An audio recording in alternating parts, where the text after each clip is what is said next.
Hi, everybody. Welcome to the Tuesday edition of Proline Daily, the longest-running sports handicapping show in America, direct from Las Vegas. John Cranton's here with me, Dave Cokin, and we've got some different things to run through today as far as NBA, NHL, Major League Baseball. Jim's run is now 87-52 in the NBA. Had Indiana in the over last night, so those both worked out well, John. Yeah, he's off an 11-5 night with all plays. Didn't get there with the NHL playoff game of the year. That was Washington blowing that late lead, but still perfect 2-0 in the NBA, 11-5 with all plays. And here is Jim's special. He's got a high roller baseball total going on Tuesday. It's $500 online. Probably not going to have anything in the NBA or the NHL. I've got the Canadiens in the series, so there's really not much point in my playing anything on that game. And my other series play is Anaheim, so they're up 3-0. I'm pretty happy with that comeback. Got a nice comeback, yeah. That was a great comeback. And look, you got a soft goal when you're down, and sometimes that'll get you back in the game. And that goal late in the second period was a soft goal. Brian Elliott he blew that play, and that made it 4-2 and got him back in the game. Anyway, let's look at the Bulls and Celtics. And we talked about this before the series started. And it came to fruition in Game 1. If the Celtics don't fix this, they're not going to win this series. And that is... What's that, rebounding? Yeah. I mean, they got absolutely killed on the boards. Killed. And they've got to find a way. I'm not saying they've got to win the rebounding, John, but they can't get murdered like that.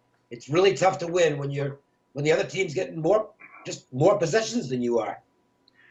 By a whopping margin, too, and that was surprising. When they got rid of Taj Gibson, the consensus was, well, they're not as good a rebounding team. But I think it speaks more to the weaknesses of the Celtics than Chicago. But I'm surprised that this betting number is high again, because it's a relatively even game all around, as the first one was. I mean, look at the Chicago team. The last 14 games, 10-4 straight up and against the spread. They're playing great for this coaching staff down the stretch. They have played great defense all season long. And these last 14 games, look who they beat. The Cavaliers, the Celtics, the Jazz. They won at Toronto. They beat Atlanta. These are all playoff teams, and here they are again, a big dog. So this team is playing well, and as you mentioned, they killed them on the glass. Seems kind of like an even game tonight all around. Well, I agree. Look, I know the situation says Boston, but, because they're the 1 seed, they're down to an 8. But it's not a good matchup for them, and I would agree. I think the Bulls are probably, to me, they look like the right side in this game. I didn't bet it because the Bulls have at times shown a tendency to get satisfied with themselves. And, the Celtics are going to come out with whatever they've got in the tank tonight, one would think. But it's a difficult situation. You've got Thomas leaving right after the game to go to the funeral of his sister. The only side I would play here is Chicago, to be honest. Yeah, and I might take a look at a high-scoring game, too, because both the guard play of Chicago is just exceptional, and Boston can play that up-tempo pace. And when they play here in Boston, it's 20-7 over the total, but I don't think it's going to be a blowout either way. I'll look for a high-scoring game. I'm going to look at one on the West Coast as well, Utah and the Clippers.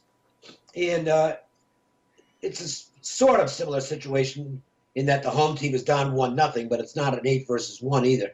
But you can make a case that the Bulls Celtics isn't really an 8 versus 1 because I think general consensus is the Celtics aren't the best team in the East. Here you got two teams that are basically the same record. Actually, I think Utah finished the game higher than the Clippers, but it was a standings thing, and as far as the home court advantage goes. But Utah's lost Rudy Gobert. Nevertheless, I don't think it's going to change what they do at all, and this is, again, something we talked about prior to the first game. I think the Clippers have chemistry issues. Not that they don't get along. It's nothing like that. But I think this team has kind of figured out that they're probably right at the end of the line in terms of playing together. I think this team is going to make a couple of major moves in the offseason because the window on them being serious competitors for a league title that's closed. I don't know of anybody who thinks the Clippers could, if they win this round, could get past the next round. It'd be huge underdogs. And, I think that's apparent in the way they played in Game 1, and I don't know that it's going to change in Game 2. I know Gobert's out, but to me, it's the Jazz or nobody here, John. Yeah, and this Clipper team, this veteran team, I can't remember them making a deep playoff run. I know they haven't got to the finals. No, they never did. Yeah, and they've been overrated. Let's call it straight. Blake Griffin's. I think he's I'm not saying he's a stiff or anything like that because he's not. He's a good player, but he is overrated. He's a really poor defender, and I think he'll be gone next year. I'd be really surprised if he's still with the Clippers next season. Yeah, I'm going to take a look at the total for this game because it's relatively even, yet we're seeing the money coming in on the Clippers up to 9 now with 197.5. The money's going on the up. However, the thing is, how do you predict which style is going to win out? Well, LA has an attacking offense, but they're a strong defensive team as well. And then Utah, they're all about slowing the pace down. Look at Game 1, 97-95 final. And Utah shot exceptionally well, 48% from the field, so they're extremely efficient while playing their game. Jazz are also on a 6-3 run under the total. And the Clippers, we have that bad free throw shooting that you mentioned for them in the first game. Yep. And then their defense, number 11 in field goal shooting defense. They do play hard defensively for Doc Rivers. So I'm looking at a defensive game tonight when the Clippers are at home against a team with a losing road record, 15-5-1 under the total. I think Utah controls the pace. Probably a close game, but I'm looking again under.